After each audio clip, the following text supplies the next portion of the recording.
Bonjour chez vous, toujours lors de la 21e session ordinaire de la conférence des chefs d'État et du gouvernement de la CAC qui s'est déroulée, rappelons-les, à Kinshasa, capitale de la RDC.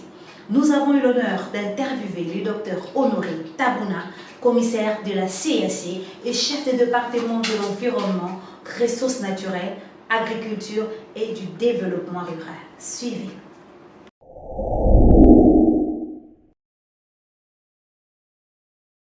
Monsieur le commissaire, bonjour. Bonjour. Alors, je rappelle que vous êtes commissaire en charge de l'environnement, des ressources naturelles et de l'économie rurale de la commission de la CAC, c'est cela? C'est développement rural. Développement rural, voilà. Alors, lorsqu'on voit bien tout ce titulaire-là, on se rend compte que c'est un département suffisamment lourd. Vous pouvez nous expliquer exactement qu'est-ce que vous faites là-bas, quelles sont vos attributions, quelles sont les missions appropriées de ce département? Tout en vous remerciant pour l'opportunité que vous me donnez de m'exprimer à travers votre chaîne. Vous avez raison de dire que c'est un département qui est vaste, parce que c'est quasiment la nature. Vous avez l'environnement, vous avez donc les ressources naturelles, vous avez l'agriculture, vous avez le développement durable. Je l'appelle, ou bien je surnomme ce département comme le département de la vie, le département du quotidien, parce que nous traitons des questions environnementales. Et quand on parle de l'environnement, vous savez, c'est tellement vaste. Vous avez des questions liées au changement climatique, à la conservation de la biodiversité, à la lutte contre la criminalité environnementale, toutes les questions des forêts, les questions des tourbières, la question de désertification, hyper vaste. Et quand vous avez l'agriculture, toutes les questions liées à l'autonomie alimentaire, la sécurité alimentaire, l'insécurité alimentaire, les questions nutritionnelles, les questions de développement durable. Et nous travaillons également sur les savoir-faire traditionnels liés à l'utilisation des ressources naturelles, qu'elles soient biologiques, non biologiques. Donc c'est un grand département qui correspond à l'un des axes d'intégration de l'Afrique centrale. Après que nous ayons, à travers les chefs d'État, pris les décisions de faire la réforme de la CAC, nous avons cinq axes d'intégration. Et le département dont j'ai la charge met en œuvre l'axe intégration environnementale, agriculture et développement rural. C'est la clé. C'est la clé parce que ce département vise l'opérationnalisation de tout ce sur quoi nous nous sommes mis d'accord avec les États pour donner de la valeur économique à tous les segments de notre environnement. Donc vous avez l'environnement. De l'environnement, vous tirez certaines ressources naturelles comme l'eau, comme les ressources foncières, comme les ressources extractives, le pétrole et les minerais. Vous avez l'agriculture, vous avez les océans. Et aujourd'hui, on parle de l'économie bleue, on parle de l'économie verte. Donc c'est très très vaste. Et tout cela, vous avez vraiment les moyens de votre politique, c'est-à-dire que les moyens matériels, humains et financiers? Oui, c'est-à-dire que quand je dis que nous avons ce qu'il faut pour démarrer, pour commencer à travailler. Parce que vous voyez que c'est tellement vaste, on ne peut pas voir. Voilà pourquoi nous avons cette idée-là de réfléchir comment mobiliser les filles, les hommes, les femmes et les hommes de la sous-région qui travaillent dans ces secteurs, qu'ils soient dans la diaspora et qu'ils soient dans la sous-région. Parce que quel que soit le nombre, disons, du personnel qu'on aura au niveau du département, on trouvera qu'on n'en a pas assez. On aura toujours un déficit. Voilà pourquoi nous sommes en train de nous organiser. À côté de la CEAC, à côté du département, nous avons des institutions spécialisées, nous avons des agences d'exécution, nous avons les organisations sous-régionales partenaires et nous avons les partenaires avec qui nous devons travailler. Alors l'un des objectifs, c'est nous avons commencé à mettre en place un cadre institutionnel, organisationnel, nous permettant donc de se faire ce travail-là. Nous avons un plan stratégique 21-25 qui a pour but de mettre les bases, parce qu'on ne pourra pas tout faire. Vous l'avez dit vous-même que c'est un travail qui est vaste, mais nous voulons mettre les bases et démarrer. Et quand on va démarrer, on aura mis les bases, notamment les politiques, les stratégies, les programmes, le cadre institutionnel et ce qui viendra après nous, lors de la deuxième mandature de la commission de la CAC, issue de la réforme, eh bien, ils pourront poursuivre. Nous voulons mettre les bases qu'il faut pour, disons, construire, parce qu'il est question de construire, disons, l'économie des ressources naturelles de l'Afrique centrale. Oui. Vous avez évoqué un concept assez neuf, notamment l'économie verte. Quels en sont les contours, à quoi ça va nous servir exactement? C'est quoi l'économie verte? C'est très important parce que l'économie verte, c'est seulement cette économie-là qui prend en compte tout ce que vous avez dans votre environnement en cherchant à faire le lien entre la protection ou la conservation de cet environnement et le développement économique. Comment on concilie la protection de l'environnement, la conservation de l'environnement, la lutte contre les changements climatiques et le développement économique, la création d'emplois, la création des emplois, l'amélioration des conditions de vie des populations. Je vous prends un exemple. Si vous avez les forêts et que vous les détruisez parce que vous voulez exporter le bois, c'est bien, vous aurez créé de l'emploi, vous aurez créé de la richesse, mais après, il y a la déforestation où vous allez contribuer à la production du CO2, au réchauffement de la terre et donc au changement climatique. Là, vous n'aurez pas résolu le problème et vous n'aurez pas honoré les engagements pris par les États de la CAC à Rio, par exemple, en 1992, où il a été dit, où il a été retenu que dorénavant, quand on veut faire du développement, on doit prendre en compte l'équilibre entre la conservation, donc le côté écologique, le développement économique et le développement social.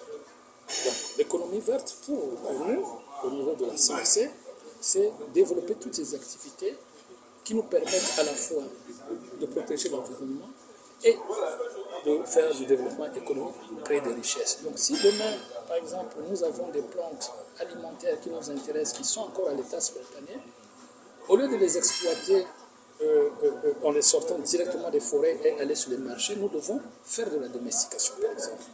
Et ça relève de notre culture. Parce que, comme vous le savez, si vous prenez le safetier, la Crioles setulis, vous prenez le palmier à huile, Eleis guinensis, qui sont des espèces endémiques de l'Afrique. Nous les avons trouvées, ou bien ceux qui sont venus vers le 15e siècle ont trouvé ces plantes-là, ces espèces autour des vergers villageois, autour des jardins des cases. Donc, il y avait déjà de la conservation. Cette cité-là, cette culture de conservation. Donc, ça veut dire aussi avec l'économie verte, nous devons développer toutes les activités qui nous éloignent de la production de gaz à effet de serre. Ça veut dire quoi? Ça veut dire que si aujourd'hui, nous développons toute une communication, tout un marché sur les images des forêts, ça fait partie de ça.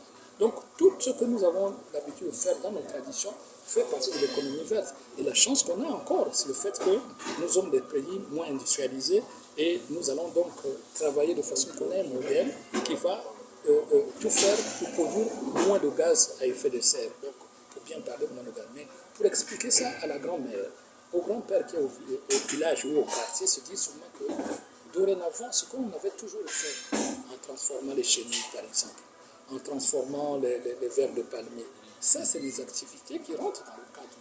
Et ça peut paraître parfois des petits marchés de niche, mais en fait, on doit voir ça au niveau de toute l'Afrique centrale et au-delà même. Voyez-vous.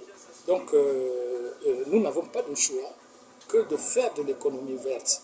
C'est notre culture, c'est notre modèle de développement. Alors, monsieur le commissaire, nous avons suivi le discours, dans l'un des discours du président de la commission. Il a évoqué la tenue très prochaine d'une conférence maritime. Là-dedans, effectivement, c'est dans le but de développer l'économie bleue. C'est quoi exactement?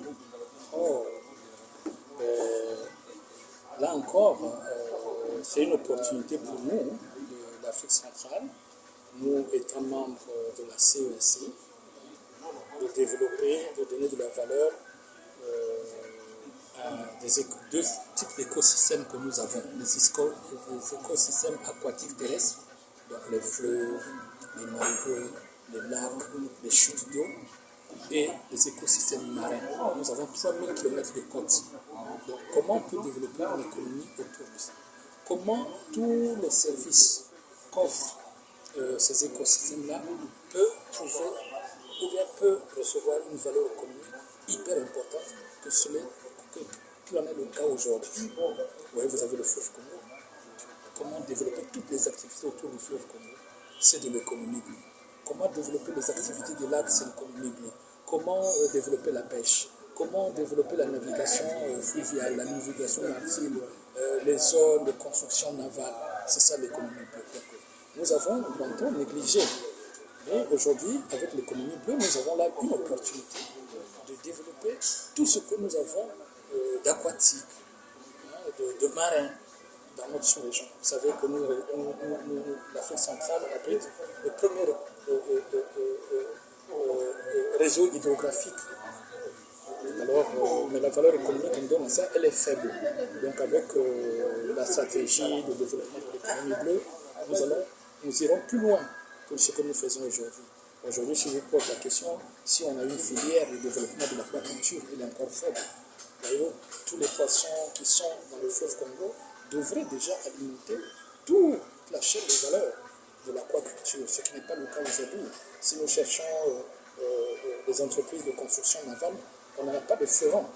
Donc c'est ça qu'il faut développer. Et on va encore plus loin quand on parle de l'économie bleue. Il y a aussi un lien avec l'utilisation qu'on faisait de l'eau dans nos traditions. Vous savez par exemple que vous avez de la pêche traditionnelle, vous avez de la percussion aquatique, des jeux traditionnels aquatiques. Tout ça, ça fait partie de l'économie bleue. Alors, lorsqu'on voit l'économie verte, l'économie bleue, on a envie de croire que l'Afrique peut décoller d'elle-même, du moins surtout l'Afrique centrale. Mais qu'est-ce qui bloque? Pourquoi on ne décolle pas? Ben oui, mais ce qu'on ne décolle pas parce que peut-être que l'organisation institutionnelle, il faut commencer par là. L'organisation institutionnelle qu'on a n'est pas suffisante. Il faut aller plus loin. Donc on définisse par exemple le rôle des uns des autres. Une fois qu'on a terminé ça, on a des politiques. Par exemple, aujourd'hui, on n'a pas une stratégie de l'économie bleue. Il faut la mettre en place. Quelle est votre vision? Une stratégie, ce que ça veut dire. On avait une politique en matière d'environnement que nous sommes en train de réviser. Donc tout ça, on va mettre en place. Et ce sont pour moi des bases pour qu'on développe. Et l'autre élément important, c'est qu'on n'avait pas de programme là-dessus. On n'avait pas de programme. Et au côté des programmes, on n'avait pas également un outil financier pour mobiliser de l'argent destiné à financer les programmes. Maintenant, nous sommes en train de combler, comme je vous ai dit, que notre mandat, c'est mettre les outils. Est-ce que vous avez des politiques? Est-ce que vous avez des stratégies? Est-ce que vous avez des programmes? Est-ce que vous avez un outil financier? Et comment est-ce que vous êtes organisé, tous ceux qui travaillent, ceux qui font de la recherche, les entreprises, et c'est ce que nous sommes en train de mettre en place. Parce que si vous n'êtes pas organisé, même si vous avez tout le potentiel, et surtout, souvent on parle de potentiel, il faut donc passer du potentiel au réel. Pour parler en bon français, comment transformer ce capital naturel en capital productif. Donc, vous avez le fleuve Congo.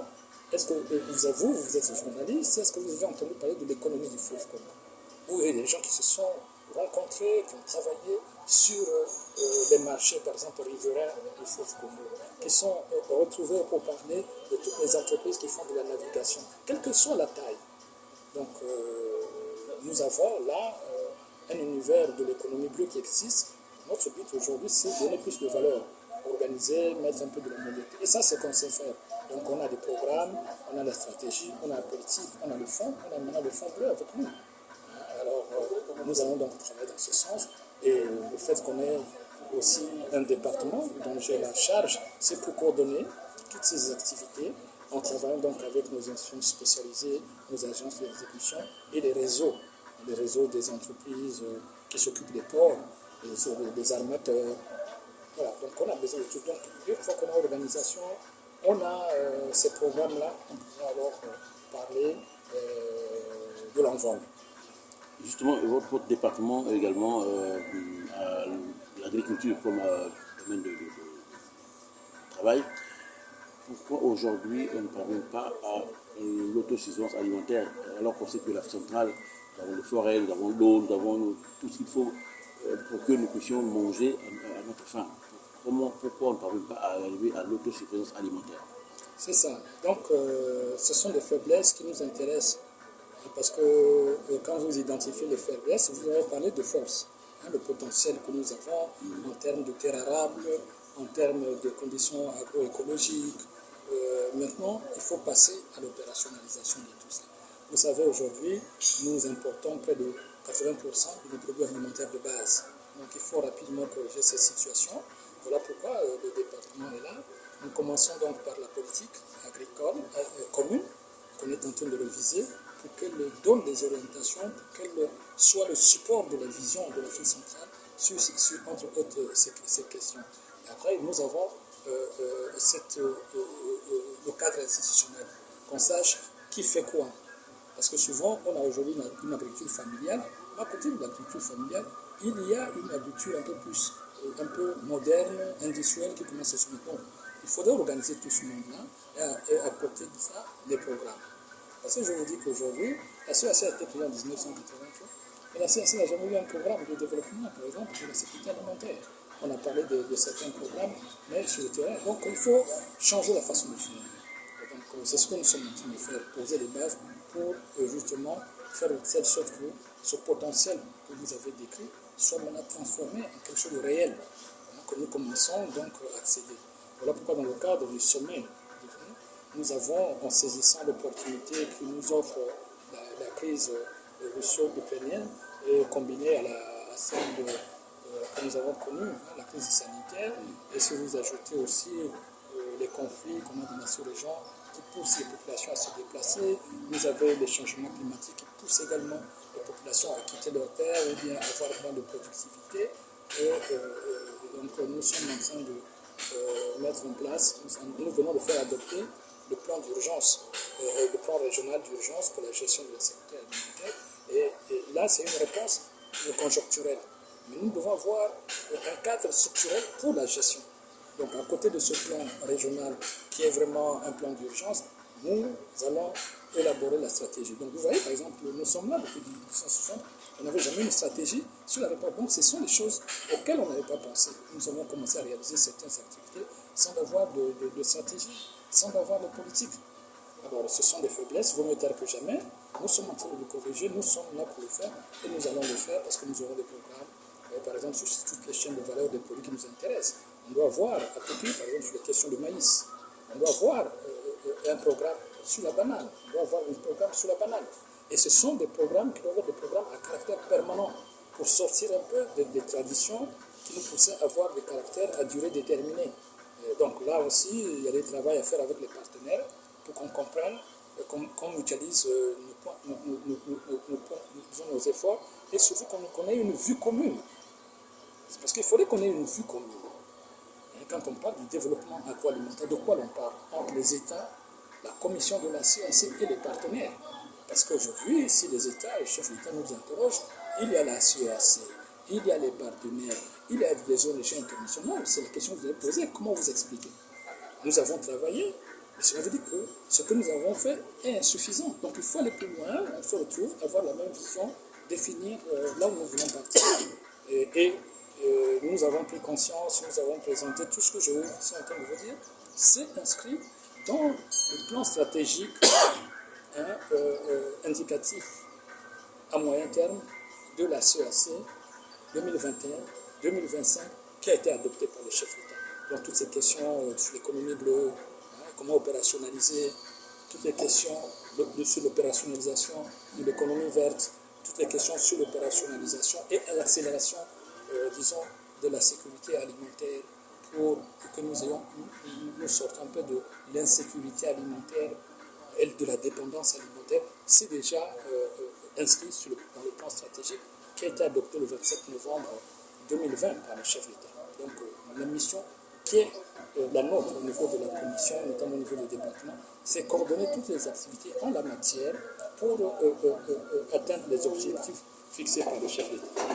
Monsieur le commissaire, pour terminer, est-ce qu'on peut conclure que l'Afrique centrale a le droit d'espérer et d'être optimiste? Absolument, absolument. Parce que si nous avons mis en place la réforme, c'était pour résoudre le problème. C'est ça qui est bien. Parce que si on continue à pleurnicher, on n'avancera pas. On s'est rendu compte que notre façon de travailler avait des faiblesses. Nous les avons identifiées. Nous avons mis sur le plan politique en place la réforme. Sur le plan organique, on a créé le département pour coordonner. Et aujourd'hui, sur le plan opérationnel, nous avons un plan stratégique sur lequel nous sommes en train de travailler. Nous sommes là depuis le 1er septembre 2020. Dans 2 mois, donc dans un mois quasiment, dans 2 mois, durant du mois, on va célébrer le 2e anniversaire.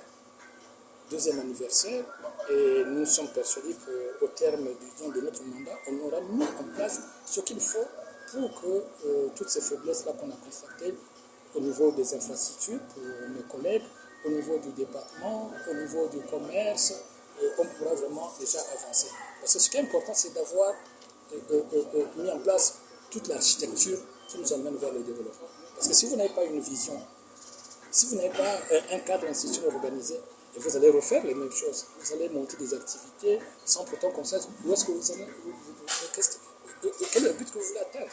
Une vision, c'est le but que vous voulez atteindre. Mais il faut des moyens financiers pour la mise en œuvre de tout cela. Bien, tout à fait. Donc, justement, aujourd'hui, nous avons des outils qu'il nous faut pour mobiliser de l'argent. Mais il faudrait expliquer aux États que la CAC peut être un retour sur investissement. Donc, démontrer aux États que la façon de travailler d'IRH n'est plus la même aujourd'hui. Parce que si vous avez un programme, alors que hier, on n'avait jamais rédigé un programme. Aujourd'hui, on doit avoir un programme. Sur chaque axe du plan stratégique de mon département, du département que je gère, nous avons toute une série de programmes. Nous voulons à la fin avoir un portefeuille de programmes et avec ça, nous pouvons aller. Mais ces programmes-là n'ont pas été identifiés par nous. C'est des programmes dont l'identification a reçu une contribution et une participation forte des États. Donc nous avons imaginé des programmes, nous les avons conçus, nous irons vers les États pour dire, on va faire en tout cas beaucoup de marketing. Le marketing des programmes, le marketing de l'intégration régionale, le marketing du développement économique. Vous êtes une commission, c'est comme si vous étiez un laboratoire d'une entreprise de recherche et développement, d'une entreprise agroalimentaire. Vous concevez les produits, vous partez sur le marché pour voir si le produit répond vraiment aux attentes. Donc nous avons des programmes et nous irons vers les États discuter avec eux pour voir si ces programmes répondent exactement aux attentes et aux besoins des États. C'est des choses qu'on n'avait jamais fait. Donc c'est cette nouvelle façon qui nous donne de l'espoir pour que les États commencent à mobiliser de l'argent. Parce que si vous n'avez pas de programme, je ne vois pas comment est-ce que les États vont mobiliser de l'argent. Donc avec cette façon de faire, parce que c'est les États qui ont demandé, ce que je suis en train de dire, ce n'est pas des choses que moi j'imagine en tant que commissaire ou bien le président de la commission, mais c'est ce que les États ont décidé. Parce que le plan stratégique a reçu l'onction des chefs d'État. Donc nous avons donc la contribution communautaire d'intégration. Vous avez suivi que les chefs d'État ont demandé la réforme. Aujourd'hui, c'est 0,04% des taux de la valeur des produits qui rentrent en douane. Mais il faudrait qu'on aille plus loin. Nous avons cet outil-là qui est communautaire, qui répond à nos traditions. Quand on veut résoudre un problème communautaire, c'est qu'on mobilise tous les citoyens. C'est ce qu'on veut faire. Voilà cette réforme-là, ça nous permettra. Parce que nous mettons tous d'accord sur ce qu'on veut faire. Et c'est ce que les États ont demandé. Nous sommes en train de travailler, beaucoup de patience, et nous pensons que nous avons des hommes et des femmes intelligents, des hommes politiques, des chefs d'État qui sont déterminés pour qu'on aille un peu vers cette direction. C'est une nouvelle façon de travailler. On n'avait jamais fait du marketing de programme. Et toutes ces choses, nous allons également discuter avec nos partenaires. Mais c'est surtout, d'abord, à partir des ressources endogènes.